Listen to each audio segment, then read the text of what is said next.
Olha, você tem o sonho de se transformar num empreendedor, hein? No dono do seu negócio? Com liberdade para correr riscos e tomar decisões por conta própria? Que sonho, né?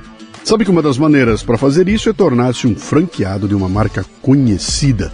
O problema é que franquias são caras. Então, eu vou lhe dar uma dica.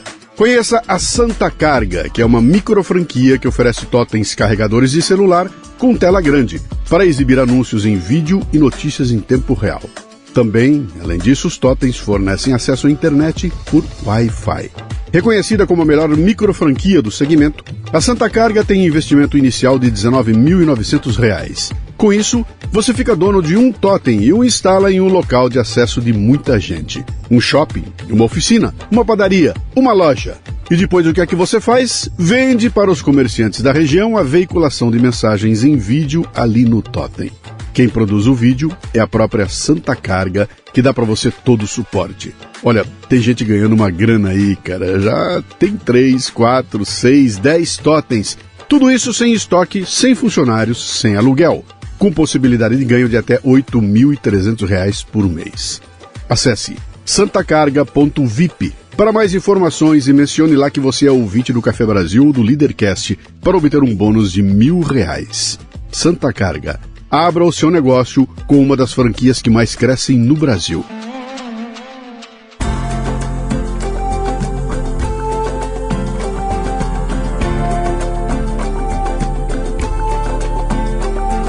E o Leadercast, nesta temporada, chega a você com o apoio da Casa Portini.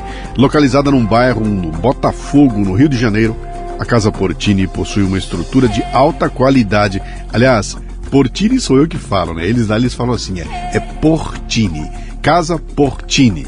É uma estrutura de alta qualidade para receber eventos privados ou corporativos num ambiente exclusivo e acolhedor. Treinamentos, reuniões, workshops, jantares e degustações podem acontecer num espaço multiuso. A casa dispõe também de um lindo estúdio de yoga e uma cozinha profissional, perfeita para aulas práticas e produção de vídeos. Visite o Instagram, @Casa Portini. Se escreve Casa Porcini, com C.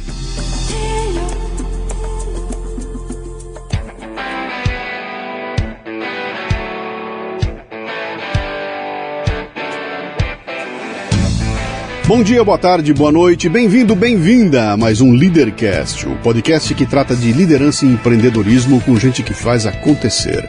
No episódio de hoje, convidamos Christian Lobauer, que é doutor em ciência política pela Universidade de São Paulo e professor de relações internacionais desde 1998.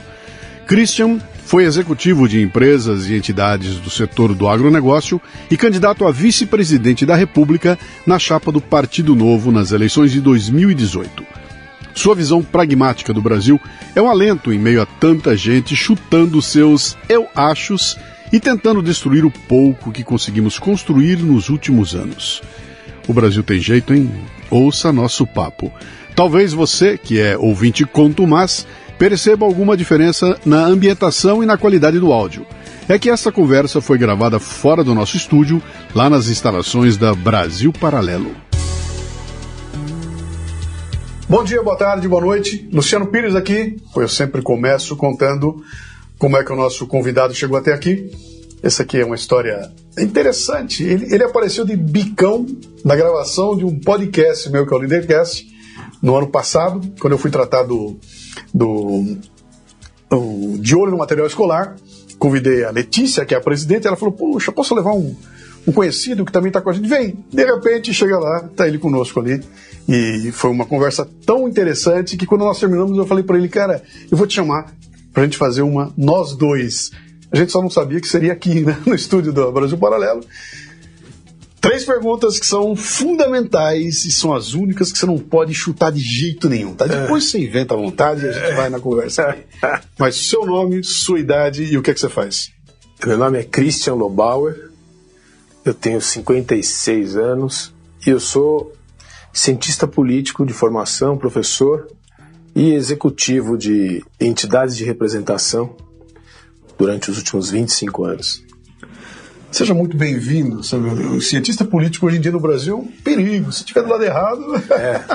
É uma tribo ainda tem um estereótipo da tribo que precisa mudar, né? Um pouco. Eu não faço parte do mainstream. Sim. Mas, enfim.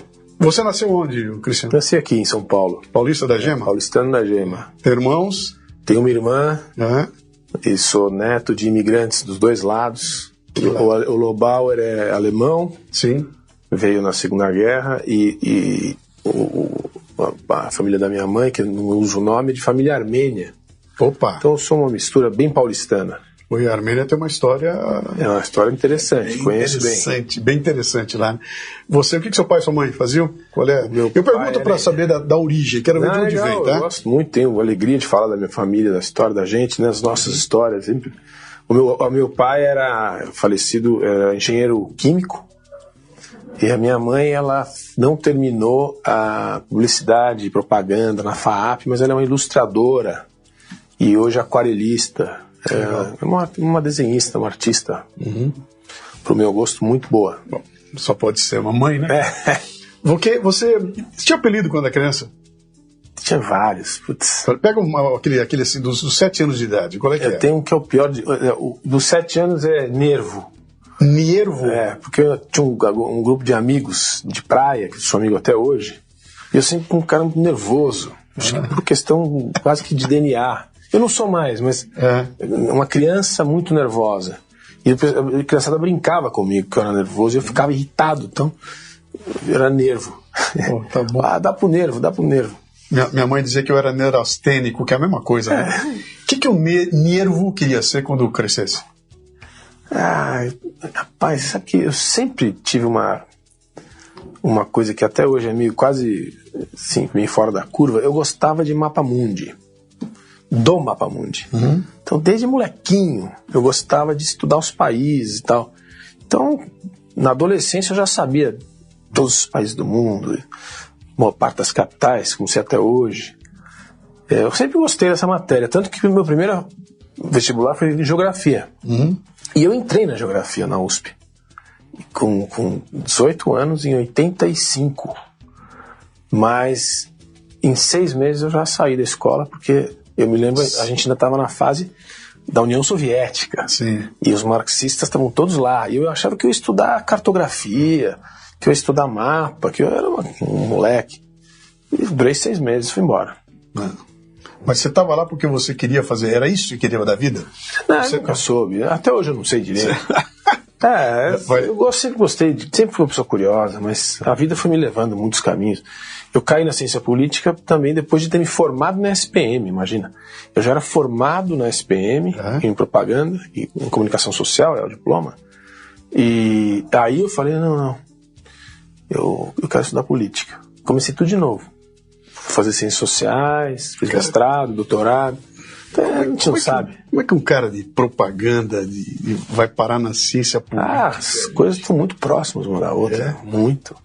Assim, as escolas não são nada muito boas, né? Até hoje, acho que talvez até piores hoje, na média, mas a SPM tem uma história muito interessante, assim, daqueles publicitários tradicionais que fizeram a escola. Francisco Gracioso era o presidente.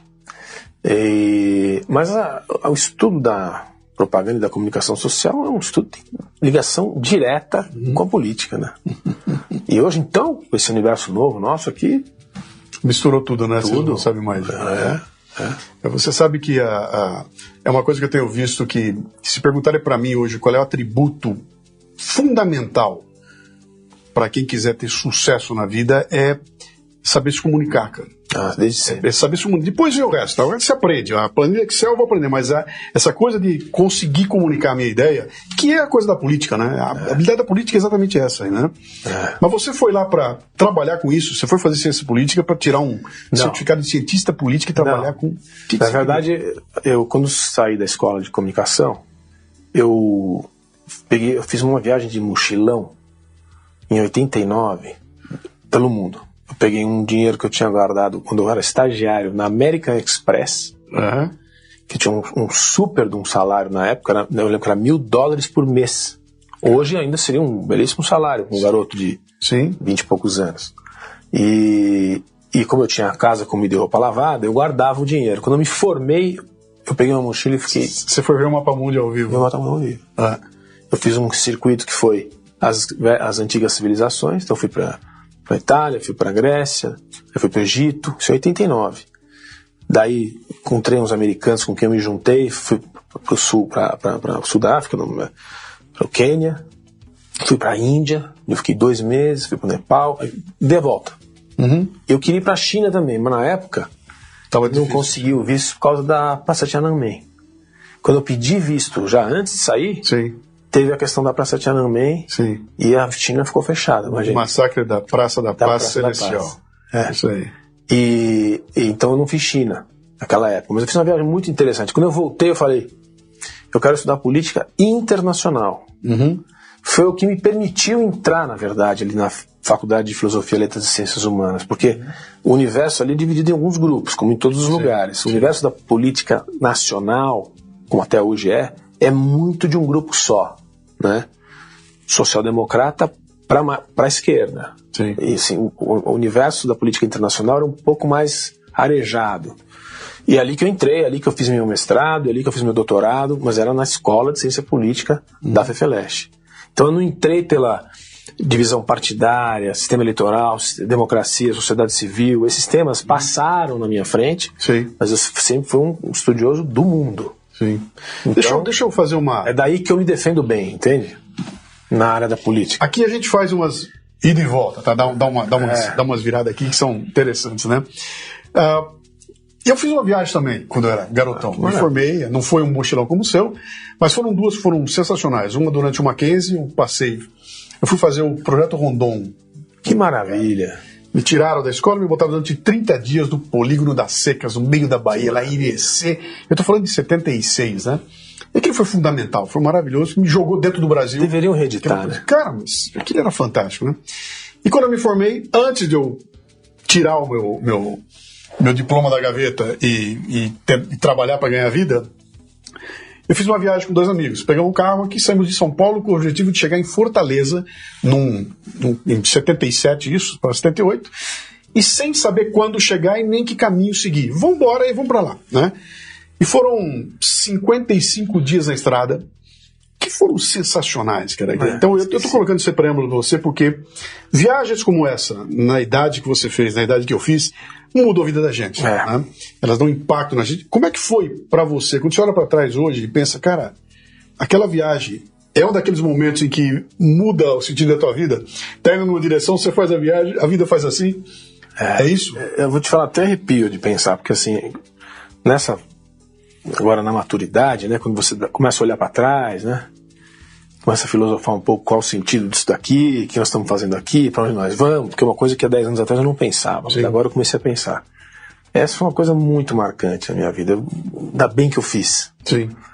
E vou te falar, você fez isso pelo Brasil, eu deveria ter feito mais pelo Brasil. Também fiz, não na proporção que você, mas fiz de mochilão nas praias, ainda quando o Trancoso não existia, era uma pracinha, Caraívas era um vilarejo, eu fiz pela costa, algumas coisas assim, mas eu deveria ter feito muito mais. Aliás, os brasileiros mais jovens deveriam fazer isto assim que pudessem, porque é só assim. Acho que a sua pergunta é essa, né? É só assim.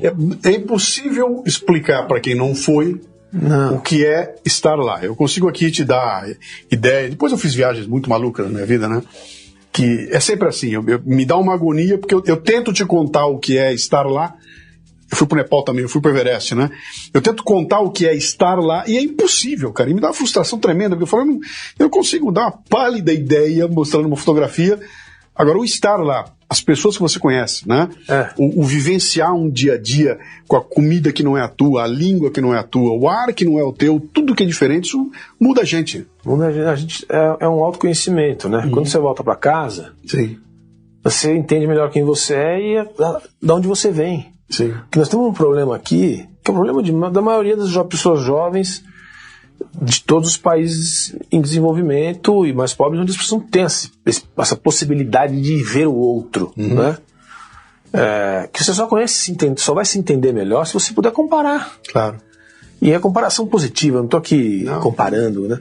Assim, quando você falou, você vai lá cheirar, você vai lá olhar, você vai lá, e aí você vai olhar para você, fala, pô, eu venho de tal lugar, a minha origem é aquela lá.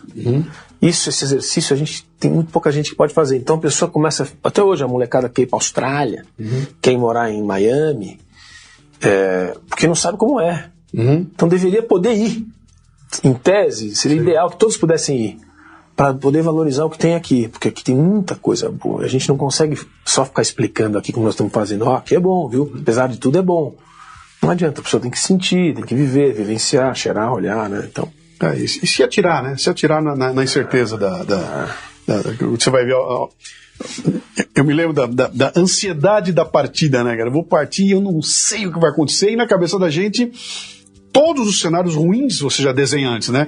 Pô, vou me perder em tal lugar, vou dançar, vou ser roubado. Quando você chega lá, de repente, é uma surpresa, porque o perigo tá lá, mas ele não é assim, né? Você tem... Bom, eu conheci pessoas lá que são maravilhosas e que guardam por resto da vida, cara. Pessoas, experiências com gente. Lógico, tem a natureza, tem as paisagens, o mar, a montanha, etc. Os lugares históricos, que são um negócio espetacular. Mas pessoa. Você vai ver que, pode mudar religião, pode ter um lugar de civilização muito mais antiga do que as Américas, um monte de diferenças, mas o bicho é a mesma coisa. Você vê o que nós estamos falando aqui, Cristiano? Que é uma coisa que os últimos 6 anos, né? Com todo o período Bolsonaro, com pandemia no meio do caminho, aliás, com pré-Bolsonaro, um pouquinho antes, desde 2016, na verdade, né? A gente vem sofrendo uma mudança nesse país aqui brutal, a ponto de essa questão das pessoas, o cara com quem a vida inteira eu sentei para tomar um chopp e que tinha posições políticas que sempre foram contra a e que não tinha problema nenhum. Não posso mais vê-lo, ele não pode me ver mais, né? O meu almoço de domingo virou um pandemônio, porque eu vou sair no tapa com meu cunhado, e aí a coisa... E é exatamente isso, foram as pessoas que foram assumindo uma postura de como é que eu vou dizer para você, de intolerância para quem pensa diferente, e aí destrói isso que você falou, sabe? Essa maravilha de eu encontrar... Eu estou tentando ainda entender isso aí. Você acha que tem uma psicose aqui, cara? É uma psicose.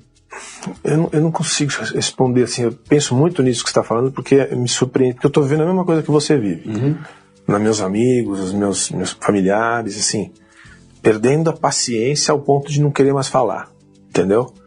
E não é só questão Lula-Bolsonaro, é uma coisa muito maior do que isso, assim.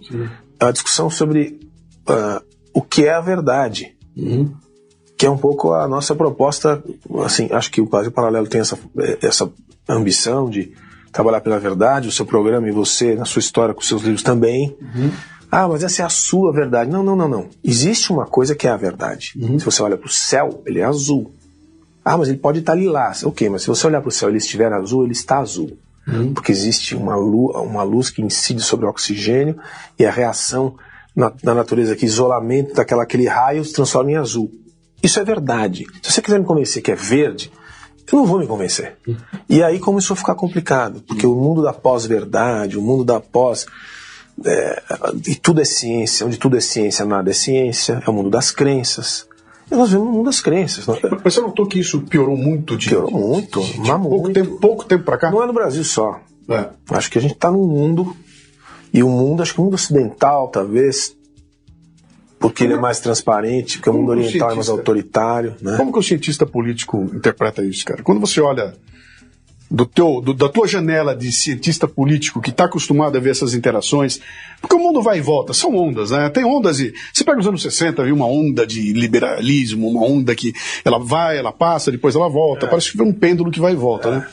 Mas não com a velocidade com que nós estamos vendo acontecer aqui agora, né? Eu acho que você falou a palavra mágica, que acho que é coisa da velocidade. Há 30 anos atrás, um professor nosso, professor que foi um professor importante, ainda é, o professor Celso Laffer, que era do direito, né? Foi ministro das Relações Exteriores, foi ministro do Desenvolvimento e Comércio do Fernando Henrique, professor intelectual de primeira linha. Ele deu uma aula sobre as velocidades. Eu nunca me esqueci, porque tinha a velocidade da política, a velocidade da economia e a velocidade da informação, que se aplica ao mundo hoje de uma maneira muito mais agressiva. A política é muito mais lenta do que a economia, e a economia é muito mais lenta do que a informação, e no mundo cibernético atual é muito mais lenta ainda. Então tem uma dificuldade de combinação das velocidades. Sim. E esse universo nosso que a gente viveu, nós temos mais ou menos a mesma geração, a gente viveu o fax, a gente viveu o telex, né? A gente viu o videocassete. Esse telefoninho na nossa mão, esse negócio aí, ele está transformando o comportamento humano, entendeu? As instituições políticas são as mesmas. Tem uma república presidencialista, uma monarquia parlamentar, tem o judiciário, tem o legislativo, mas tem esse negócio na tua mão que te põe em conexão com todo mundo ao mesmo tempo, com acesso imediato, instantâneo com tudo. É um descompasso de velocidades. Eu acho que isso ajuda a explicar. E tem um cara lá fazendo lei que fala Bitcoin e o outro fala Elon Musk. É uma dicotomia, é uma diferença, né? As distâncias entre assim, eu posso começar a falar de número aqui, porque eu guardo muito número, mas você pensar que 2 bilhões de pessoas no mundo acordam de manhã para buscar água. Sim. Em 8 bi, 2 estão preocupados em achar água de manhã. Sim. E nós estamos nessa conversa aqui. É um descompasso de tantas coisas, distanciamento de tantas realidades. O próprio acesso à informação instantânea não é todo mundo. Acho que outro dia eu vi um número, acho que 2 bilhões de pessoas na Terra têm acesso instantâneo. 2. Nós somos 8. Então, né? Então, assim, é um mundo muito louco, né? Muito multifacetado, e assim, o resultado é uma integração imediata e uma fragmentação absoluta. É um descompasso. Onde que isso vai dar? Se a gente tivesse bola de cristal, a gente saberia, mas assim, eu não consigo, por isso que eu estou tentando responder a primeira pergunta que você fez. Sim. Como é que se explica esse distanciamento entre as pessoas? Onde ele está pegando? É na ética de cada um? Né? E outro dia eu vi uma frase que eu achei muito boa. O século XXI está mais parecendo século XII do que sequência do século XX. Nós voltamos para a época das crenças, das cruzadas. A ciência jogaram no lixo. Se eu chegar com você e te der vários exemplos do ambiente que eu convivi nos últimos 20 anos, que é o ambiente da sustentabilidade do agronegócio brasileiro, da ocupação da terra, do uso da química, do uso dos insumos agrícolas, da tecnologia genética nas sementes, esse universo que é uma ciência específica, ela é jogada no lixo todos os dias por esses crentes. Sim. Do ambientalismo louco. Sim. Mas escuta, quando tudo é ciência, nada é ciência. E quando nada é ciência, é o mundo das crenças. O mundo das crenças é esse. Você senta com o teu colega no domingo, ele te fala um troço e fala, mas de onde você tirou isso? É crença. Sim. Quero distância. Se você tem a sua, eu tenho a minha. Então vamos falar de futebol. Se der, às vezes nem dá de futebol. Mas... Eu acabei de gravar o programa explicando a diferença entre um dissidente e um negacionista, né? Cara, eu discordo de você e tenho elementos aqui para dizer para você por que eu discordo, né? Então, e aí você vira e bota o dedo na minha cara e fala, seu negacionista. Eu falo, não, eu não estou mostrando pra você uma crença cega. Estou te mostrando que eu tenho base, né? E durante a pandemia foi exatamente isso, né, cara? Apareceu o especialista A falando um monte de coisa, aí vinha o especialista B falando tudo ao contrário do que o cara A, os dois com a mesma credencial na mão, e eu assistindo os dois no meio do caminho e falo, bom, e agora? Tomo ou não tomo? Pode ou não pode? Devo ou não devo, né? E a gente completamente perdido ali, e sem uma visão do tipo assim, cara, não vai aparecer alguém pra, ei, vamos botar ordem aqui e vamos seguir nesse caminho, né? Não, é fragmentação. Não deu tempo, acho por causa das velocidades. Porque a gente tinha um tempo de maturação. Antes você lia um livro, aí vinha um professor, aí vinha um programa de TV, aí você assinava um jornal e uma revista. Agora não. O tema saiu hoje de manhã, à tarde o mundo inteiro já está discutindo e aparece 18 especialistas, 9 falando para um lado e 9 para o outro. Sim. É o mundo do obscurantismo. Você fala, eu vou construir minha opinião. Vai chegar um momento, talvez, espero, que vão começar a surgir autoridades morais, vamos dizer, no mundo inteiro, que são aquelas pessoas que estão acima desse negócio. Mas pela sua trajetória de vida, elas vão ganhar audiência. E aí talvez melhore um pouco. Mas isso é uma suposição que eu estou fazendo. Já tem algumas assim, mas elas são acusadas de... Um lado acusa de uma coisa, outra, e você fica... Como é que você se protege disso, Cristian? Eu estou fazendo uma volta aqui, depois eu quero cutucar você com essa questão do agro e tudo, mas deixa eu sondar primeiro esse indivíduo aí. Como é que você faz para não ficar louco, cara? Porque você não é um cara que você... Fui pra minha fazenda, me tranquei, vou cuidar da minha vaquinha, e um mundo que se lixe lá fora. Não, cara, você tá antenado, você se meteu na política, você foi se envolver com o que tá acontecendo, você tá lendo todo dia, você conhece as fontes, você tá sendo bombardeado diariamente por todo tipo de barbaridade, né? De verdades e de mentiras e a barbaridade junto, né? Como é que você faz pra não ficar louco, cara? Essa eu acho uma excelente pergunta, porque eu tenho me feito essa pergunta e tenho tentado não ficar meio maluquinho mesmo, porque é o que você falou, assim, o que eu tenho tentado fazer é sair de grupo, não receber tanta informação. Sim. E quase que indo para um mundo, não vou dizer me alienando, mas puxando um pouco para alienação, para as coisas mais básicas, para manter a respiração, para manter o foco de si mesmo, porque o resultado do que está acontecendo é um processo de ansiedade tão intenso. Sim. Acho que não sou só eu que sinto, assim, a gente sente nos nossos amigos, na nossa família, no ambiente da cidade, a gente sente, é uma ansiedade contaminante, né? Que eu acho que tem a ver com essa coisa da velocidade da informação e da insegurança gerada pelo você não conseguir entender o mundo que você está vivendo. Quando a gente quando nós somos pessoas como nós dois aqui, que são curiosos, estão pensando, estão lendo, estão recebendo informação, eu estou tendo exatamente essa reação que você está perguntando, assim. Eu estou retraindo. Estou tirando o grupo de WhatsApp, não estou mais entrando em muito poucas conversas. Antes eu era assinante de uma revista, por exemplo, a Economist, é uma revista que eu assinei décadas, não assino mais. Jornais, li jornal a vida inteira, não leio mais. Estou mudando a minha maneira de formar opinião, mas ela é falha. É falha, eu percebo, às vezes que a pessoa fala uma coisa, eu falo, de onde vem isso que eu não estou sabendo? Mas assim, porque senão você vai enlouquecendo. Você vai ficando completamente... Um processo de ansiedade vai crescendo, porque você não consegue encontrar para você mesmo explicações para as coisas. E aí você fica inseguro, fica com medo. E esse ambiente de medo é o pior ambiente que existe. Você vê como é um ambiente de doença. É uma espiral destrutiva, né? Porque eu nessa coisa que você está dizendo para mim, que eu preciso tomar decisões tão rápidas, eu tenho que ver tudo que está acontecendo, então eu vou ouvir um podcast na velocidade 2x. Onde a voz, então aquilo que dura 1 hora, eu coloco o cara falando mais rápido. Então eu enfio na minha mente, em meia hora, o conteúdo de 1 hora, né? É mais ou menos como tocar a nona de Beethoven na rotação acelerada. Ouvi. Mas, cara, o que você ouviu não é o que é a obra, né? Faz um mal. Esse livro que você leu aí na velocidade... Cara, você não consegue deglutir essa comida. Você tem que ter o tempo, cara. Tem que... Faz mal. É natural, né? Faz mal. Sabe onde estão... Desculpe te interromper. Sabe onde que estão as respostas para a busca dessa... Não sei qual é essa palavra certa, é ponderância, se é temperança, se é a busca da calma, da paciência, na filosofia. Sim.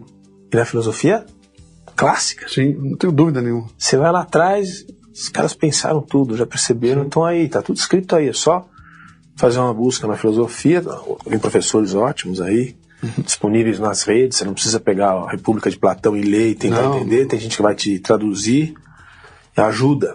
Eu fiz um programa recente sobre a introdução ao estoicismo. Estoicismo, né? Agora. Legal, muita gente lendo. Deixa eu traduzir de uma forma que quem não conhece tem eu chamo de isca intelectual, né? Toma uma isca, se abrir teu apetite, cara, vai procurar comida lá, aqui, mas eu só vou abrir teu apetite, né? Legal. Cara, é impressionante como algo que foi discutido e foi estudado e foi falado há 2000 anos atrás se aplica perfeitamente. Um cara que nunca tomou um sorvete na vida dele, porque não existia sorvete quando ele estava ali, né? Um cara que não podia nem sonhar com um celular ou com o que nós temos na mão hoje aqui, ele discutiu e definiu e esclareceu temas que servem para essa angústia que eu estou sentindo hoje aqui. Mesmas inquietações que a gente tem. Sim. Sêneca, Marco Aurélio, Epíteto. Sim. Você vê, os caras falam as coisas, não tinha penicilina, não tinha... Nada. Os caras, as inquietações são exatamente as mesmas. As soluções que ele propõe, você fala assim, por que ninguém me falou isso? Então, eu acho que é por aí. Agora, como fazer com que esse conhecimento, essa preciosidade Sim. chegue Sim. nas pessoas, porque as pessoas estão precisando disso. A humanidade, ela evolui um em cima do outro, né? Então, eu tinha até tem um livro maravilhoso, que toda vez que me pedem, dá uma dica de um livro, eu dou sempre esse livro aí, porque foi o livro que me ensinou a entender o que é ciência quando eu tinha 14 anos de idade, eu li esse livro. O livro chama-se O Universo, do Isaac Asimov, né? Então, ele conta a história de como é que o ser humano compreendeu o universo. Só que ele vai lá atrás, ele começa lá atrás, os homens das cavernas. Então ele conta como é que eles olhavam. O cara pensava, o outro achava que era uma tartaruga em cima de elefantes. Então ele vai explicando.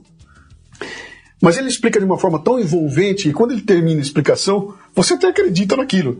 Ele fala, muito bem, acreditou? Legal. Aí chegou Newton.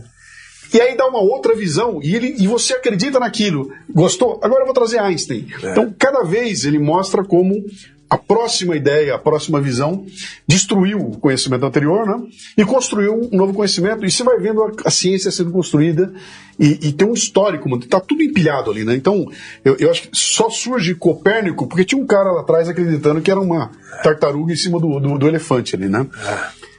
Tem um livro... Desculpa, fala. Não, então tem uma sequência, sabe? Isso não é algo que você esqueça tudo que está lá atrás, vamos construir um novo a partir de agora. Não, cara. Não. Você tem que buscar naquilo lá e falar, olha, tem coisa lá que vale a pena ainda.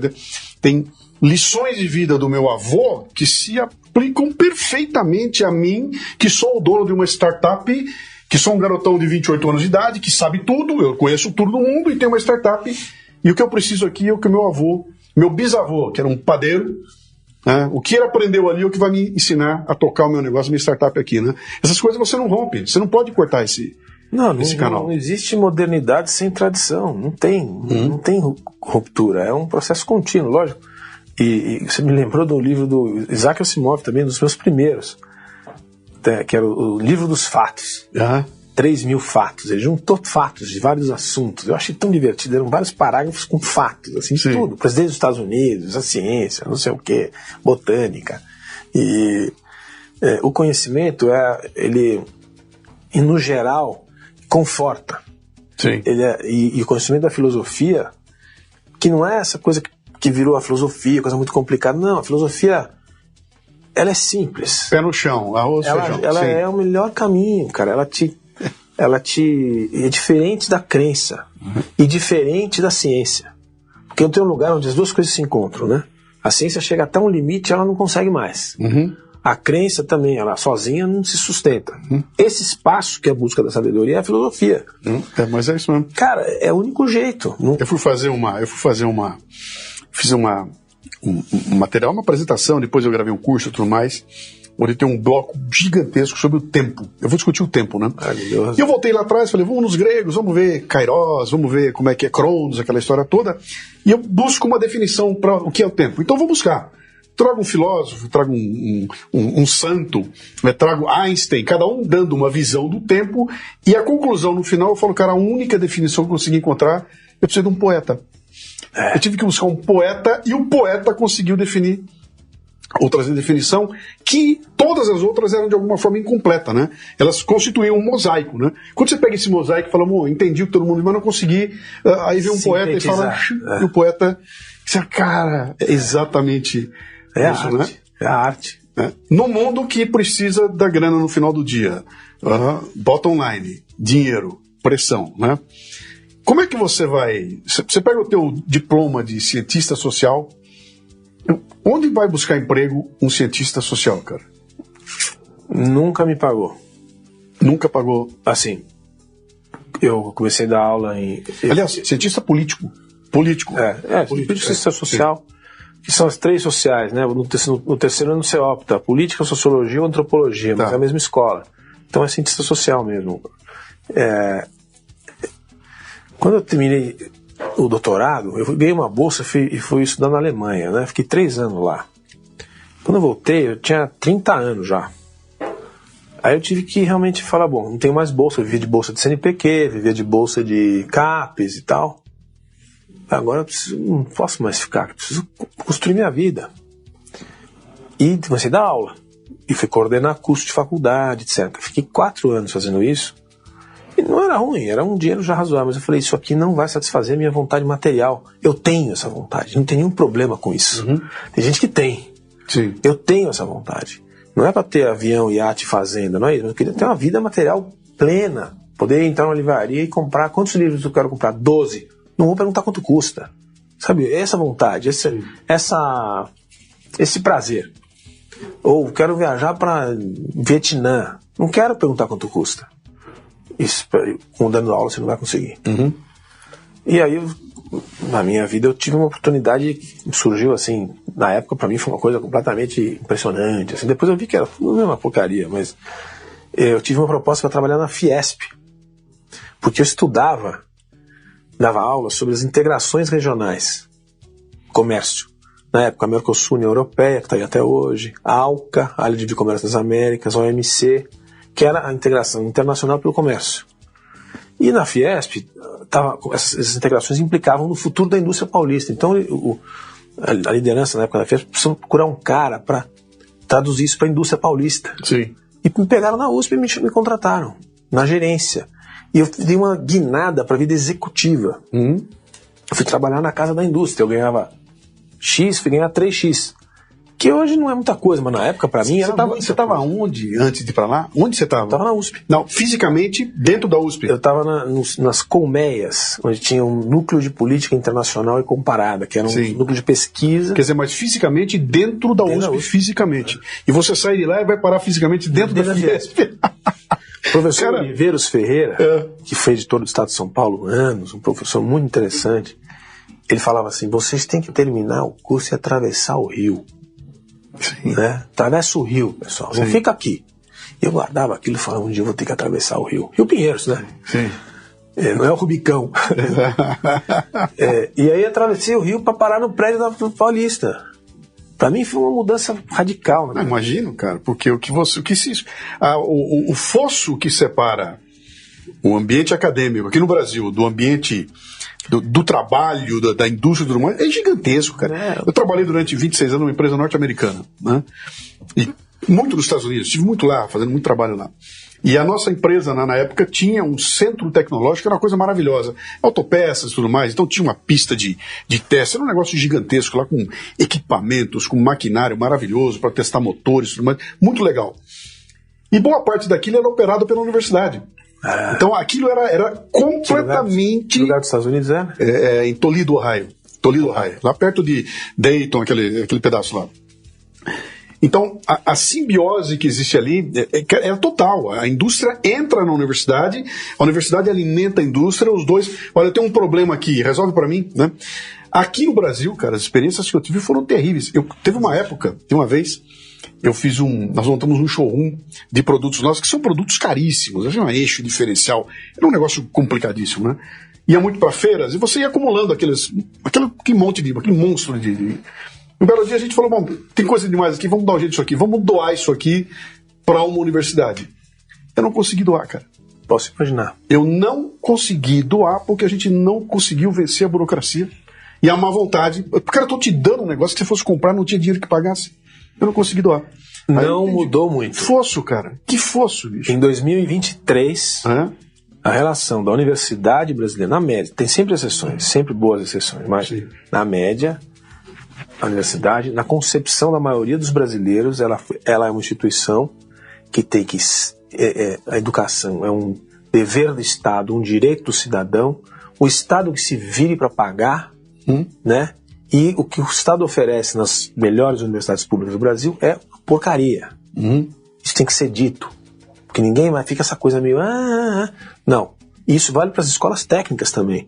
Poli, ou seja, engenharias. Não estou falando só das sociais. Engenharias, químicas, física e tal. Assim, a visão que a gente tem do papel da universidade na sociedade é totalmente errada. Eu tenho a visão americana, como você acabou de descrever. A universidade serve para quê? Para que a sociedade pedir ajuda. Ela está à disposição da sociedade para resolver problemas que as empresas, que os indivíduos, que as iniciativas novas que a ciência tem. Para isso que ela serve. Não, aqui não. Aqui é uma instituição onde estão os monstros sagrados do conhecimento. E você quer fazer uma doação, você não consegue. É bem isso. Você vê isso que você está falando para mim aqui. Eu vou usar um termo agora que é muito pavoroso mas que cabe como uma luva aqui. Você está com um discurso de empoderamento da universidade. Você quer dar a ela mais poder do que ela tem hoje. Porque hoje é aquele núcleo de pensadores que estão trancados e dissociados. Esse é o pessoal que odeia a Fiesp, né? Eu quero distância daquilo lá, porque lá estão os capitalistas e aqui estão as pessoas que pensam, né? Cara, isso tudo junto podia gerar a mudança da sociedade, né? E quando eu entrei na Fiesp, eu era um jovem de 33 anos, nem tão jovem, mas eu tinha aquela visão da Fiesp do tripé do Peter Evans, né? Do desenvolvimento brasileiro dos anos 60 e 70. Porque era o capital internacional, o Estado brasileiro desenvolvimentista e a indústria paulista. E a Fiesp, quando eu entrei, ela estava no fim desse período, para nos dizer já terminado. Até hoje ela tem crise de identidade, que ela não é mais o que ela já foi. Aliás, a indústria não é mais o que ela já foi, e nem sei se vai voltar a ser. Mas eu assisti isso por dentro, esse shrinking, né? Essa redução da importância da indústria. Ela tem um nome, uma força, um logotipo forte, mas a importância que a entidade industrial paulista tem hoje é muito mais baixa. Você quer um exemplo? Da USP para lá? Você quer um exemplo, Cristiano? Volta no tempo aí, volte aí 20 anos no tempo, e eu pergunto você, me dê o nome de 5 industriais, ponta firme, que estão mudando no Brasil. Cara, você me dava os 20 nomes assim, com o pé nas costas. Que área você quer? É aviação? Rolim. O que é autopeças? É o Kaczynski, Abraham Kaczynski. O que é a indústria siderúrgica? É o Antônio Emílio Moraes. Todo lugar tinha um nome. Tinha uma classe. Se eu te perguntar hoje, cara, me dê um nome de 4 caras, você não tem mais, cara. Não, você tem aí, vamos dizer assim, uns milagres que ficaram, uma VEG da vida. Os donos da Friboi. Não, então, aí... JBS, aquela coisa... Aí é o que é uma conversa muito interessante, não sei se tem a ver com o que a gente ia falar, mas... Eu te falei que aqui é assim, cara, a gente vai e volta, né? Não, mas é muito interessante, pra mim é assim, é o que eu tenho me dedicado hoje em dia. Como acabou esse universo da manufatura e desse modelo de desenvolvimento tripartite, a gente chegou na globalização nos anos 90, aí o Brasil abriu muito rápido, descontroladamente com o Collor, aí reduziu para o Fusquinha do Itamar. Sim. Aí ficou essa coisa que até hoje está mal resolvida. Até nós estamos discutindo aí subsídio para setor industrial até hoje. E está aí a Fiesp com o atual presidente querendo retomar um prestígio de retomada da indústria, o que é legítimo, mas num mundo que o que nos restou como país é a indústria vinculada à produção de comida. Então assim, o que tem de produção de máquina, você quer conhecer um pouco, as empresas internacionais e brasileiras que estão aqui estão vinculadas à produção de linha verde e de linha amarela de máquinas para a agricultura. Então assim, quando se fala em agronegócio, agricultura, o pessoal fala, o Brasil é uma fazenda, um fazendão. Não é isso que nós estamos falando. Nós estamos falando de uma indústria que puxa o resto da indústria, que pode ser a nossa saída como país. Na minha impressão, é a única saída. Sim. Porque se não for por aí, a gente vai ficar igual o resto do mundo que quebrou. Uma Argentina da vida ou uma Venezuela. Nós temos ainda uma locomotiva. E aí você fala, casos como o JBS, eu não gosto também. Porque eu vi como a JBS surgiu, como ela virou o que ela virou. Eu estava trabalhando na indústria de frango quando a JBS começou a comprar todo mundo. Então, e não preciso nem dizer aqui em relação a campanhas, etc., o que aconteceu, Lava Jato, mas isso aí. Vamos tirar essa parte da política e pensar que tem grupos do agronegócio, agroindustriais, que são a verdadeira locomotiva do desenvolvimento brasileiro. E nós estamos falando de tecnologia, não estamos falando de coisa atrasada, produto primário. Você exporta commodity. Quanto tem de tecnologia no grão de soja? Quanto se estudou para aquela genética chegar na genética que ela chegou? Quantos laboratórios tem atrás? Quantas pessoas estudaram genética, edição gênica para conseguir chegar naquilo? Aqui, então ninguém fala nisso. Fica essa conversa rasa. Agricultura, fazendão, meia dúzia ganha dinheiro. Então, eu acho assim, olhando essa história da indústria brasileira aqui, essa que a gente falou, acabou. Da manufatura, acabou nos anos 90. E tem uma aí tentando se reorganizar, se reacoplar a uma pujança de produção de comida. E quando eu falo produção de comida, eu estou falando de grão, né, de soja, de milho, de algodão, de cana, de laranja, de açúcar, de fumo, de fruta, e aí das proteínas animais, e aí vai embora, o que você quiser. A oportunidade está aberta. Água, sol, energia barata, gente competente, empresas crescendo, desenvolvendo tecnologia para uso da terra, sustentabilidade e produtividade. Tudo uma vez só. Quem tem isso? E a gente fica nessa conversinha pequenininha de MST, de marco temporal do índio. Como é que você é o fazendeiro que explora, e cara, que você tá vendo como é que é? Eu estou exportando tudo que é bom lá para fora e os brasileiros estão passando fome. Eu montei uma série de programas, primeiro para adultos, depois para criança, sobre agronegócio. Maravilha. Né? Agronegócio. Maravilha. E a ideia lá era pegar o seguinte, falar, vem cá, para criança, né? Vamos falar da roupa que você usa. De onde vem? Vamos falar do ovo que você come? De onde vem?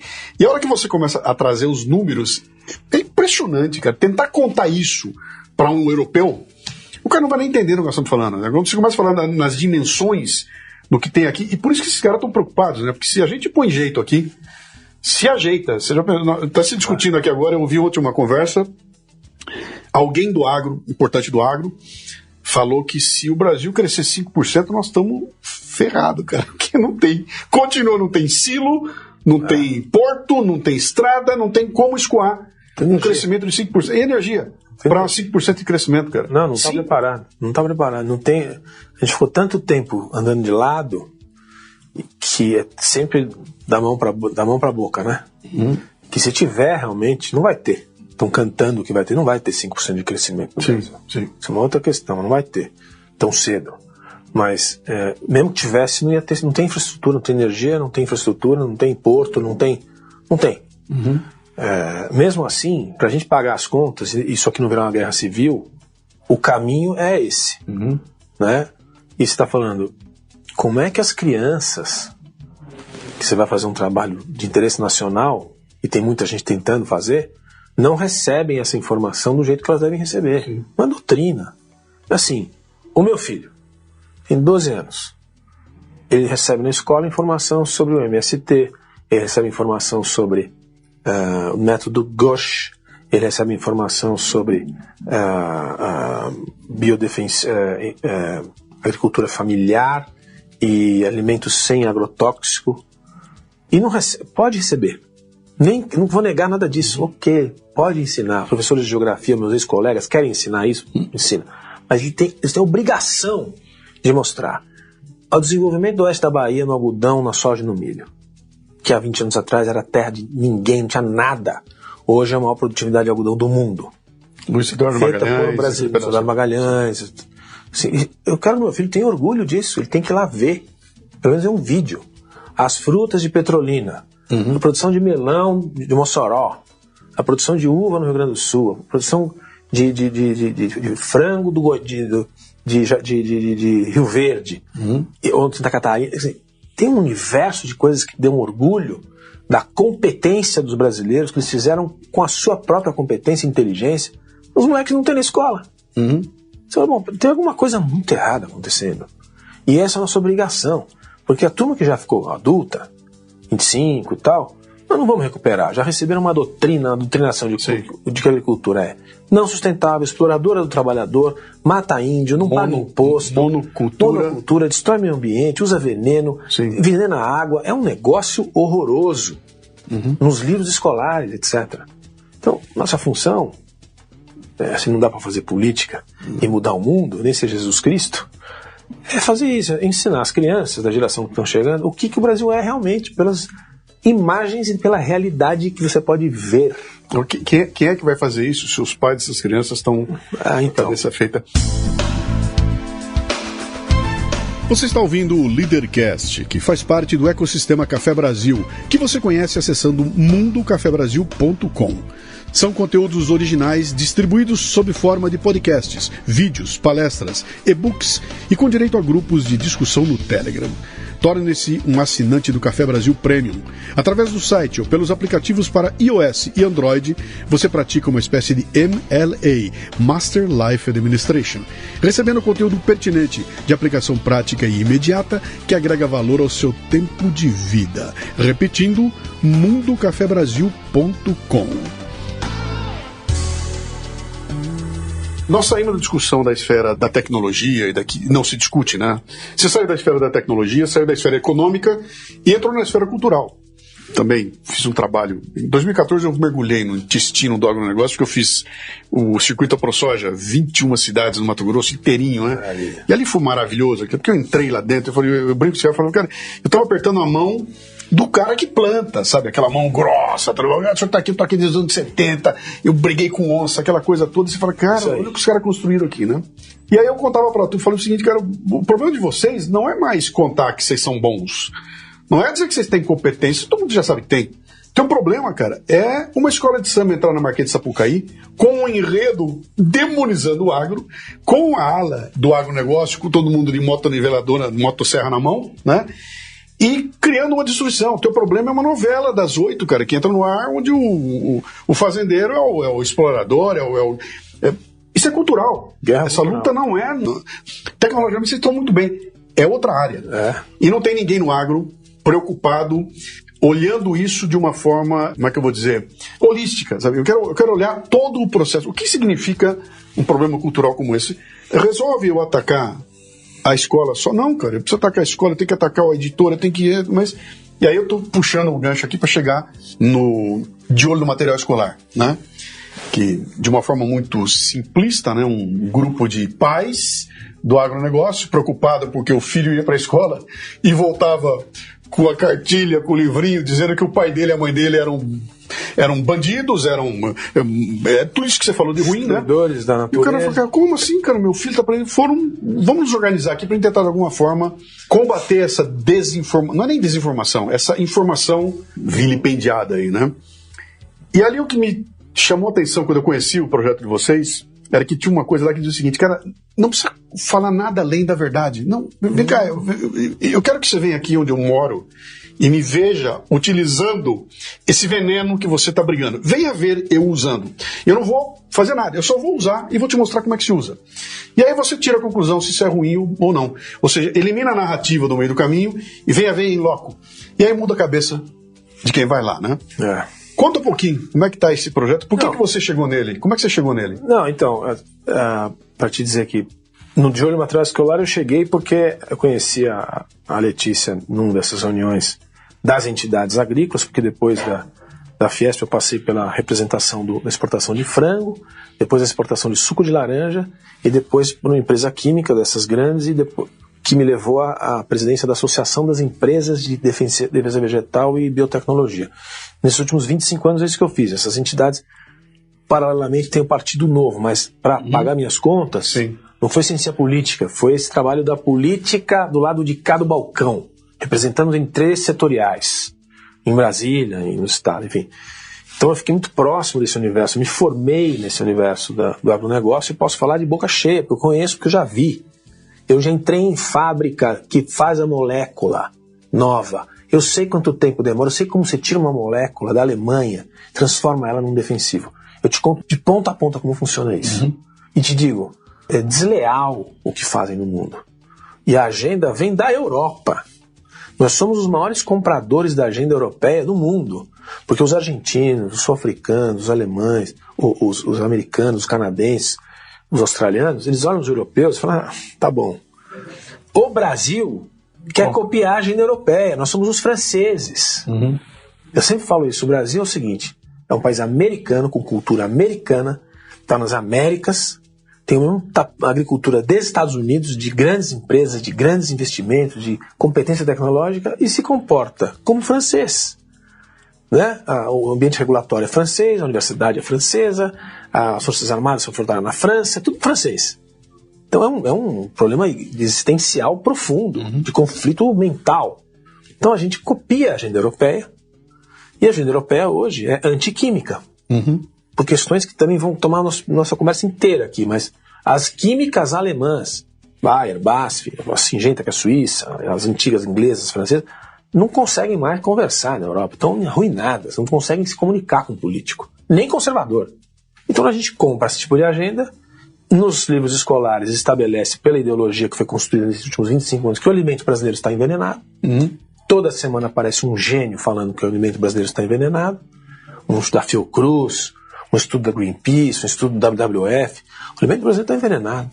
E aí a gente fala, bom, e eu estou aqui para dizer para você, a hora que você quiser, para debater com você, aonde que está escrito, o que é uma pesquisa que você fez, qual é o estudo que você tem para dizer isso, porque eu te conto todo outro lado e te garanto que não está. Aliás, um país que exporta alimento para 150 países está exportando alimento envenenado no mundo inteiro. Se o argumento técnico não resolve, vai para o econômico, cara. Vai no bolso do cara. Você acha que o gringo, o americano vai comprar alimento envenenado para botar na casa dele? Ah, mas é que lá você não envenena. O daqui sim. Como? Se é a mesma cultura? O que está acontecendo agora, senão, no mundo? Nós estamos assistindo, nós vamos estar vivos para ver. O europeu, a família média europeia hoje gasta 14% da sua renda em comida. Então eles estão nessa onda linda de Green Deal, de que agora é só orgânico, que agora sim vão aumentar os índices de resíduo para não aceitar mais exportação de países que usam agrotóxicos. Um monte de coisa, uma parafernália de coisas, porque eles entraram nessa agenda. Problema deles. Quando chegar o alimento a custar 25%, 30% da renda, eles vão mudar de ideia rapidinho. Nós vamos assistir, nós estamos assistindo já. Não. Na Holanda está acontecendo. A questão de energia agora na Alemanha, né? Energia. Cara, a Holanda, eles acabaram de fechar as fazendas pela emissão de óxido nitroso das fazendas leiteiras, que é tudo concentração de produção muito concentrada, suínos e bovinos. Então realmente tem um excesso de óxido nitroso, tem efeito sobre os lençóis, tem que cuidar daquilo ali. Solução? Fecha as fazendas. E a população holandesa indeniza. Gente que está há 150, 200 anos produzindo leite e derivados de leite. Mas como assim? Bom, como é uma democracia ainda, que teve eleições recentes, o que aconteceu? Surgiu um partido dos camponeses holandeses e elegeu 14 senadores. Não existia o partido. Para reagir a essa loucura, insanidade, insensatez que é essa agenda. Se os europeus querem ir para essa agenda, o problema é deles. O problema é trazer isso para cá. Entende? É uma coisa que você fala, como está acontecendo isso? Por quê? Porque os franceses aqui, da universidade, da Fiocruz, acham que estão na Europa, sei lá onde eles acham que eles estão. E hoje, graças ao agronegócio, a média de gasto da família brasileira em comida é mais de 50%. Porque podia ser 80%. É mais de 50 aqui ainda. E o alimento aqui é barato. Então você está dizendo, nós somos 50 contra 14 lá na Europa. Isso explica muita coisa, né? Muita coisa. Isso explica muito. E o mundo inteiro, você sabe qual é a importância da Europa no nosso mercado de exportação para vários produtos? Ainda é grande. Mas assim, eu estava no frango em 2008, indústria exportadora, eles eram 20% da exportação de frango brasileiro. O Brasil é o maior exportador de frango do mundo, já há muito tempo. Sim. Hoje é 12%. O que vai acontecendo é isso. O mundo quer comer, vai comprar, está comprando. E os europeus que façam o que eles bem entenderem. Agora não vem exportar a agenda. Por que eu trouxe esse assunto à conversa? Porque eles estão exportando a agenda. Sim. E é impressionante como o Brasil compra isso. Esse grupo do poder que está agora no Brasil é o repetidor master da agenda europeia. É um negócio igual papagaio. Ele nem olha o país que ele está. Eles repetem toda a burocracia de Ministério do Meio Ambiente, de Anvisa, de IBAMA, desse governo. É papagaio de política europeia, não se aplica à realidade brasileira. Então é o Brasil lutando contra ele mesmo. Enquanto a oportunidade está passando para a gente aproveitar, esses caras estão se degladiando contra o interesse da sociedade. Indo para ruptura, né? Indo para nem senta aqui para conversar. Nem isso, porque não consegue. Seu fascista. Não consegue. Seu fascista. Você vai sentar comigo para conversar, seu fascista? O que você quer? Vendedor de veneno. Não tem. É a mesma coisa. Destruidor de floresta, vendedor de veneno. Essa conversa do ESG também. Sim. ESG fala assim, escuta, ESG, vocês perguntaram para os caras das Americanas o que é o G? O que eles têm lá, o relatório das lojas americanas, quanto que eles emitem, quanto que a frota emite de carbono, quantos homossexuais, LGBT tem nos funcionários, é lindo. Só que o G é governance. Sim. É transparência na apresentação dos seus números. Os caras deram um estouro de carro em 40 bi e ninguém vai falar do ESG das lojas americanas. Não. É uma agenda só, Luciano. É um pacote de bobagem embalado de coisa bonita, Save the Planet, que a gente tem que conseguir debater. De novo, Cristian, a questão é cultural. É cultural, eu concordo. É um Kulturkampf, né, que tinha no Bismarck, teve na época do Bismarck, na Alemanha Imperial. Kulturkampf, que era uma questão religiosa da igreja contra a chegada da social-democracia alemã, dos mineiros de carvão. Eu quero chegar depois, isso é a mesma coisa. Eu quero chegar no Christian político, mas antes disso vamos estressar esse assunto de olho no material escolar, porque ele merece, cara. Tá crescendo. Deixa eu conversar com vocês. Cresceu bastante. Eu vi muita gente entrando lá. Me associei. Pago a mensalidade ali como um associado, né? Recebo muita informação ali. E sei que está sendo feito um trabalho muito sério ali não é de confronto, não, mas é de conversa, né? Então, o De Olho no Material Escolar entra em contato com a editora que soltou o livro cheio de bobajada, e em vez de ir lá com o dedo na cara xingar, ele senta com ela e fala: eu estou mostrando o livro aqui, e aqui está o outro lado. Vamos. Não, e leva... Vem. A coisa mais bonita de tudo é o seguinte: leva quem eles quiserem para ver. Além das escolas, sim, que é uma organização complexa, ela leva os alunos para visitar as feiras. Ribeirão Preto, Cuiabá, Não Me Toque, Cascavel, regiões todas do Brasil, todas as feiras agrícolas. Quando a criança vai ver, qualquer pessoa, na verdade, vai lá e vê, que não é todo mundo que pode, é o que a gente falava no começo da nossa conversa aqui. Sim. Vai lá e vê, meu. Antes de falar bobagem. Sim. Vai lá e vê, desarmado. Vai desarmado. Vai lá e vê, as crianças vão ficar alucinadas. Eu tinha uma tese. Houve um tempo em que eu pensava que o presidente da República era um cara poderoso, que podia mandar e desmandar as coisas. E eu dizia o seguinte, cara: se um dia eu for o presidente da República, eu vou baixar uma lei que vai obrigar o seguinte: qualquer estudante do Brasil, não importa de quê, não interessa se é médico, advogado, professor, ele não tira o diploma dele sem um estágio de 15 dias no agronegócio. Vai lá ver, vai passar 15 dias no meio do Mato Grosso, Paraná, Rio Grande do Sul, na Bahia, tem que passar por lá. Sim, mas vamos fazer medicina, não interessa, você vai passar lá. Aí você volta e recebe o teu... Você falou de Projeto Rondon. Sim. Eu vou colocar aqui para você, quem sabe a gente consegue fazer o negócio acontecer um dia. Devia ter um novo Projeto Rondon. Os brasileirinhos irem conhecer o Brasil, entender as profundezas do Brasil, passando por esse universo da produção de alimentos. Porque é um negócio muito grande. É muito diverso, muito desigual, inclusive. Você vai numa fazenda de 150 mil hectares e vai na produção de manga lá em Petrolina. Tem um sujeito que tem 20 hectares, exporta para o Japão.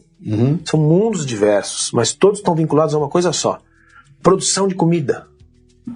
Isso é uma vocação desse país. Então a gente devia se orgulhar disso, a gente devia se sentir grande, se sentir útil como sociedade. E nós estamos fazendo o contrário. Então acho que tem razão, o Projeto Rondon, que passa pela produção, né? E educa as pessoas. O De Olho tem essa pretensão, mas é uma organização para padrões nacionais, né? O Brasil é um país gigante, está indo bem, as editoras se convenceram. Agora nós estamos tentando os governos. Então, só que você chega no governo atual... Vocês estão visitando a editora independente de MEC e nada. Não. Vocês foram na editora. Algumas editoras falam assim: tá bom, vai. Vocês não vão atrapalhar meu contrato aqui? Não, nosso interesse não é atrapalhar o contrato de ninguém, assim. Manda uma pessoa tua pro Mato Grosso com a gente pra ela ver. A gente leva, ela pode escolher o lugar que ela quer, a gente não vai escolher pra você. Você vai onde ela quiser. Começaram a fazer isso. As pessoas que foram das editoras foram lá olhar, fizeram seus vídeos. Vai conversar com elas hoje. Eu falei: pô, eu vi um Brasil que eu não conhecia. Que pode ser o Brasil de todos. Sim. Todo mundo pode viver dessa pujança, desse conhecimento, desse orgulho. Resgatar a sociedade toda. Entende? Então, isso foi feito com as editoras. Nós estamos tentando fazer com os governos. Com o governo federal, ficou impossível. Então, travou. Estamos tentando com os estaduais, que não editam a maioria dos livros. A boa parte dos livros são federais. Só alguns estados, como São Paulo, Paraná, acho, fazem livros escolares nos estados.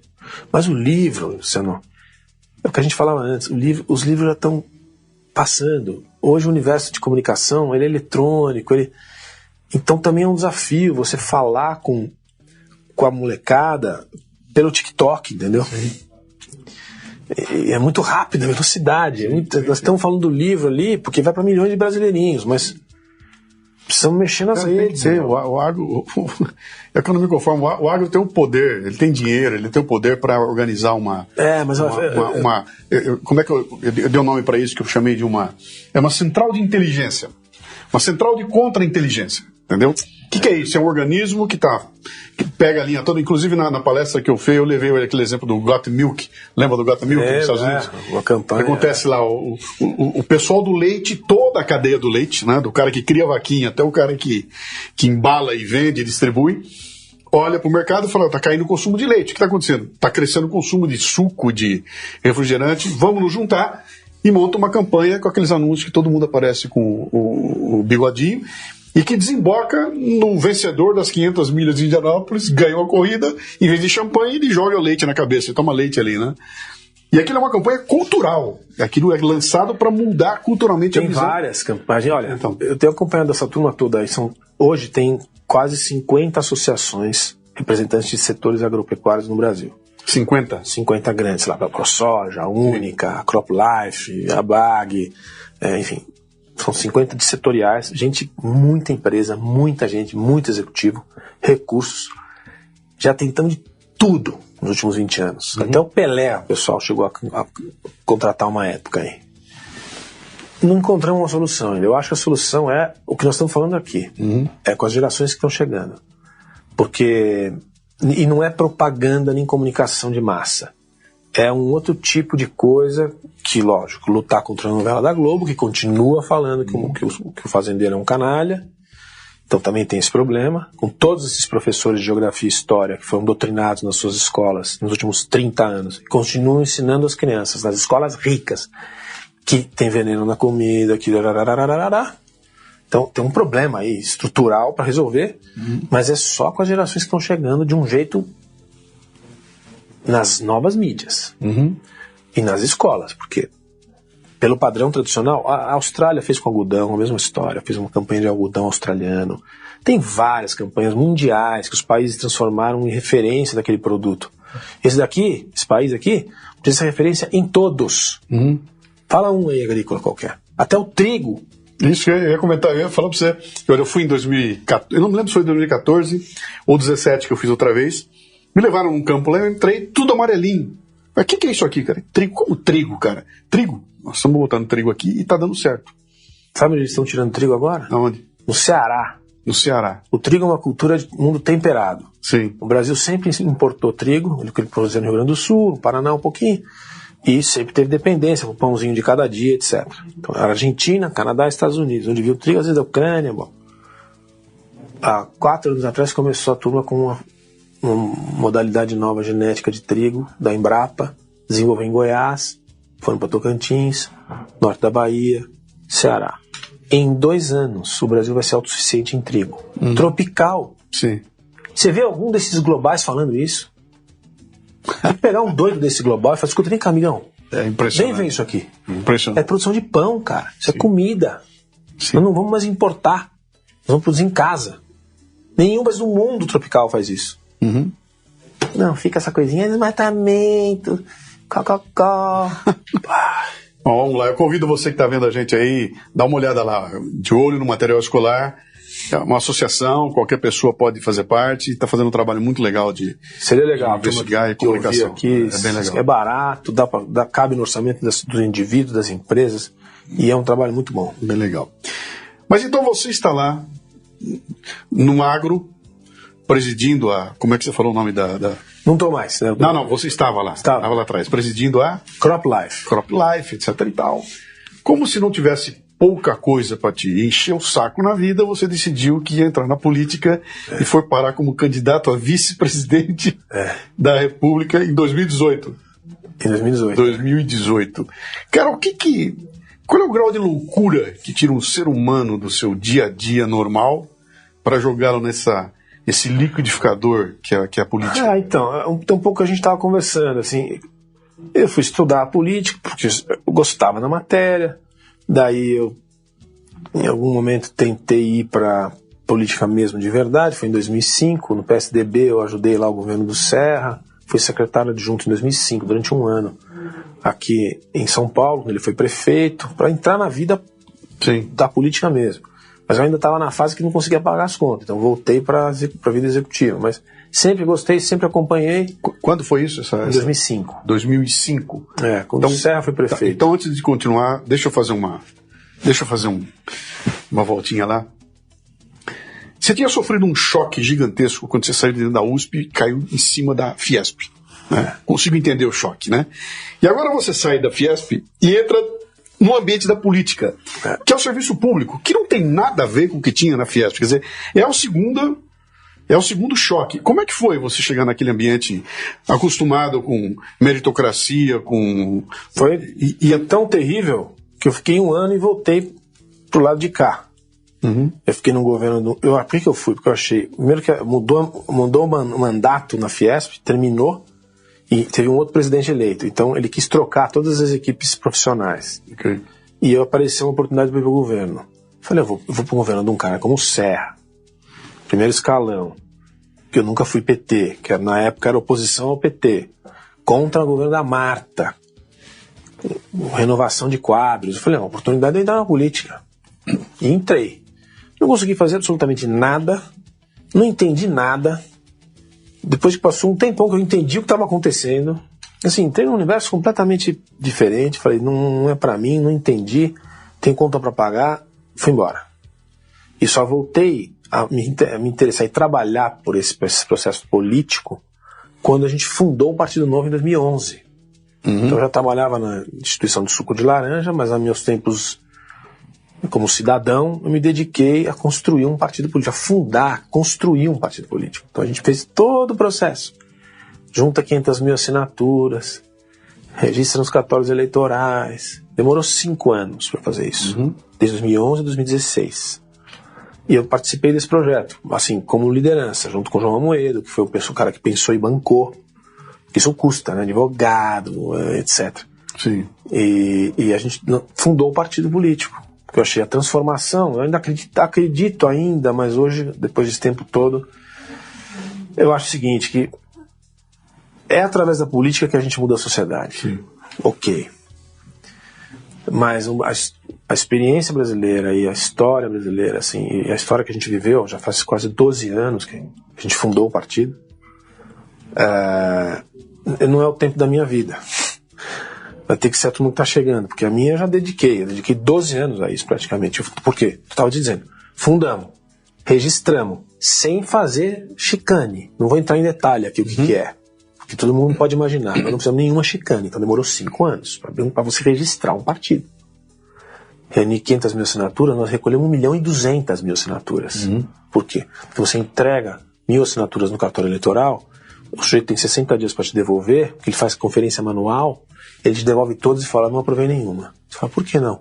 Não preciso te dizer, a lei está do meu lado. Esse é o nível do negócio. Então a gente não podia reapresentar, não podia litigiar, a gente ia buscar mais. Foi assim que a gente fez. Registrou em 16, entrou nas eleições regionais, entendemos como funcionava, e entramos em 18 com candidato para tudo. Presidente, vice-presidente, senador, governador, etc. E tivemos sucesso. Sim. Ficamos em 5º lugar, atrás de Bolsonaro, Haddad, Alckmin, Ciro, Alckmin e a gente. Na frente do Henrique Meirelles, na frente da Marina, na frente do Álvaro Dias. Nós éramos os ilustres desconhecidos. Não usamos nenhum tostão público, não pudemos ir para televisão. Sim. Então foi um negócio muito legal. Elegeu o Zema como governador de Minas e elegeu uma bancada de 8 deputados federais. Então deu certo. Provamos que dá para trazer gente nova, com dinheiro privado, e de governar e fazer boas performances no legislativo e no executivo. Mas aí vieram as coisas da vida. Divergências internas em função do alinhamento você tinha um elemento ali dentro do partido que é terrível, cara, chama-se ser humano. E pra mim, é ali que quando eu fui tentar entender o que tinha acontecido, eu falei, cara, trombou naquilo que aqueles gregos, sabe o que os gregos falaram 2000 anos atrás? Isso aí, a mesma coisa. Trombou nos gregos lá atrás, cara, mesmo encrenca. Bicho é igual. O fato é que o partido perdeu muito em 2020, perdeu em 22 muito, e ele está tentando sobreviver aí, e a vida passou. Então está aí tentando sobreviver, eu ainda dou minhas contribuições, mas a questão é, a política fez parte, continuará fazendo na minha vida, eu acho, mas a gente pode fazer outras coisas que podem ajudar a sociedade a prosperar e tal. Isso nós estamos fazendo aqui agora. Vamos conversar sobre coisas interessantes com gente inteligente, colocar à disposição das pessoas para elas poderem ouvir, sem radicalismo, sem consciência, com número, dados, fatos. Vamos? Se a gente conseguir audiência, como você já tem, É uma contribuição política que você faz. Talvez seja melhor. Eu conversei com bastante gente, como eu estou conversando com você aqui. Vários políticos, vários técnicos, sabe, gente técnica mesmo. Fiz uma entrevista maravilhosa com a Ilona Beck-Skerhazy, que ela entra com essa faca nos dentes para mudar o Ministério da Educação. Ela é craque. E, cara, quase morre no processo, porque ela falou aquilo consumiu ela de tal forma que ela... Até que o sistema a expulsa de lá, né? E toda vez que eu termino de conversar com as pessoas, eu olho para aquilo e falo, cara, ele pinta-se um cenário que é tão complexo, é tão horroroso, é tão complicado que a impressão que eu tenho é que não adianta.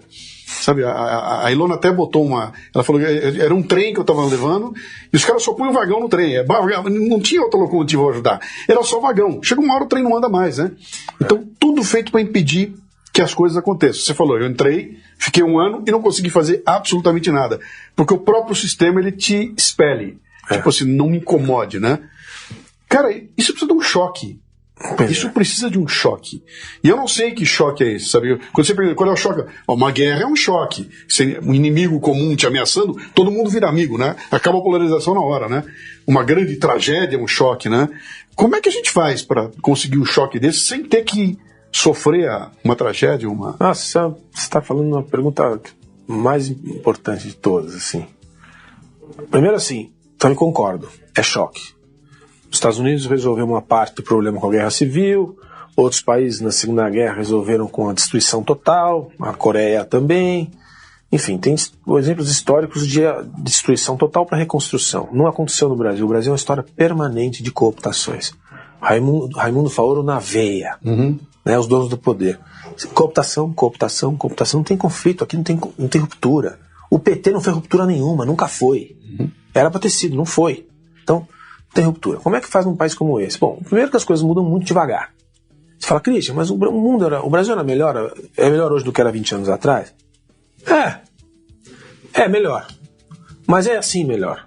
Podia ser 1 metro. Sim. É assim.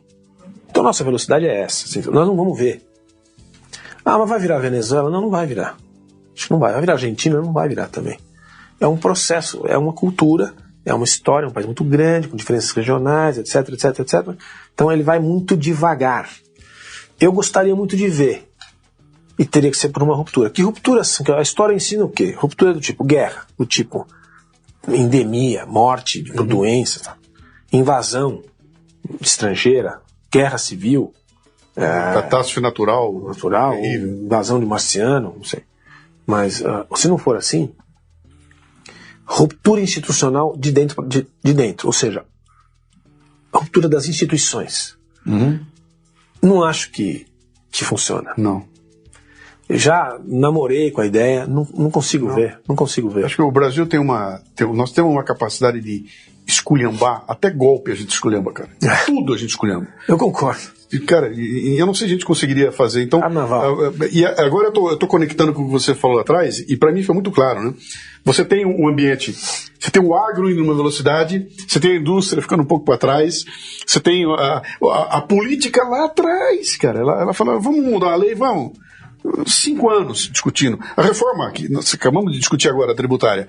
Cara, quanto tempo está discutindo esse assunto? 30 anos. E de reforma não tem nada. Então, é uma simplificação banal. Mas um monte de problemas lá na frente. Então, essa velocidade é que nos impede de andar, né? Agora, sem ela, a gente não faz nada. Até porque eles desmontam o que você tenta fazer, né? Eu acho que assim, é o que você falou. Tá construído de um jeito que tá dar errado. A gente falava antes de começar o programa dos membros do Supremo, né? Assim, não vamos entrar aqui nas pessoas físicas, mas o Supremo tá montado de um jeito que vai dar errado, tá interferindo na vida de outros poderes. Então, assim, nós estamos numa situação difícil. Mas eu vou te falar uma coisa que, assim, tenho pensado nos últimos meses. E é uma coisa que pode soar um pouco estranha, mas acho que ajuda a responder. O que vai salvar o Brasil no fundo, é o Brasil paralelo, é o Brasil contraventor. Eu estava pensando exatamente nisso agora. Enquanto você falou, eu falei, cara, conexão com o que esses meninos fizeram o Brasil paralelo. Nós vamos usar brincando com as palavras, né? Mas Casou direitinho, eu tava pensando aqui agora. Enquanto você falava, eu tava pensando, cara, eu não posso terminar o programa aqui com nós dois. Não, pera um pouquinho, tem saída? Tem. Cara, tem. Olha nós dois onde nós estamos, né? Tem. Numa iniciativa individual que começa com 4 garotos do nada, né? Sem grana, sem nada. Não tão público, nem empresário. Não, e não levou 20 anos. Em 4, 5 anos, os caras constroem uma coisa a partir da iniciativa individual. Quer dizer, eles não foram buscar um órgão do governo para... Embora muita gente diga, né? Que não tem. Não tem. Os 4 encontraram um caminho, construíram um negócio bem feito e estão mudando a vida de muita gente, né? Estão criando uma alternativa. Então, se você pega um case como esse do Brasil Paralelo, pode existir isso aqui em outras áreas? Claro que pode. O Brasil está cheio de ilhas de eficiência. Ilhas de eficiência. Eu, palestrante, cara, viajei o Brasil inteirinho. Cada lugar que eu chego eu me assombro, né? Eu entro e falo, como que existe isso aqui? Existe. Mas, vocês falam com o outro lado de Pernambuco? Não, a gente não se fala. Nem sabemos quem são. Mas, cara, tem um povo lá fazendo o que vocês estão fazendo aqui. Vem cá, junta força, né? E acho que essa pujança da sociedade que quer fazer a mudança é que pode ser o caminho para o Brasil mudar. E acho que tem uma lição com essa história desses meninos. Eu não tenho dúvida que é isso. Assim, outros países vizinhos aí não tem isso. É uma pujança da sociedade civil. Mas eu também me referi a um paralelismo meio perigoso, Sim. que é o seguinte: tem um Brasil aí que não está nos números oficiais do IBGE, Sim. que não está nos números da Receita Federal, que não está nos números do CAD, que não está nos números... Não está. E é grande, Mas ele né? tá aí. E é grande, né? Eu chuto que é metade. É grande. Eu imagino que sim. Esse país vai salvar o Brasil. A gente conhece 2 apertos de mão, gente que está trampando, construindo e fazendo e não existe. Você não conhece? Eu conheço. Então eu não estou propondo isso. Mas assim, quanto mais ineficiente for esse modelo de Estado que a gente tem, quanto mais, ainda mais esse governo agora, que acha que consegue controlar, quanto mais você quer controlar, menos você controla. Sim.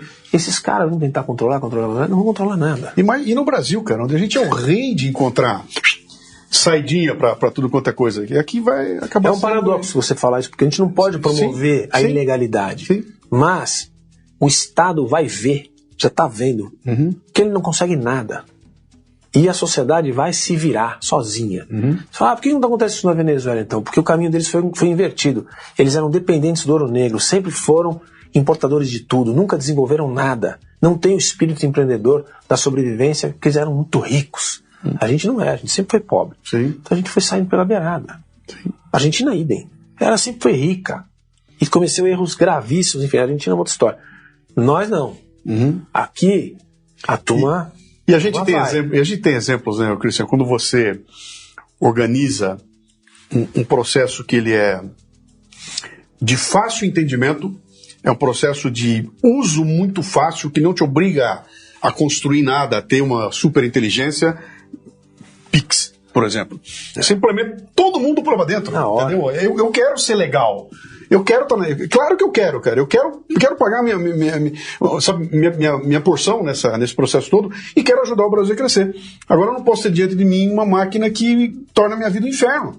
Porque ela me empurra para a ilegalidade. Eu não quero ser ilegal, cara. Por favor, eu não quero. Mas chega uma hora que ela te empurra para isso. Empurra mesmo. Eu não vou nem te contar as histórias que eu tenho. A gente vai ficar aqui até o ano que vem, né? Meu caro, estamos chegando aqui na nossa...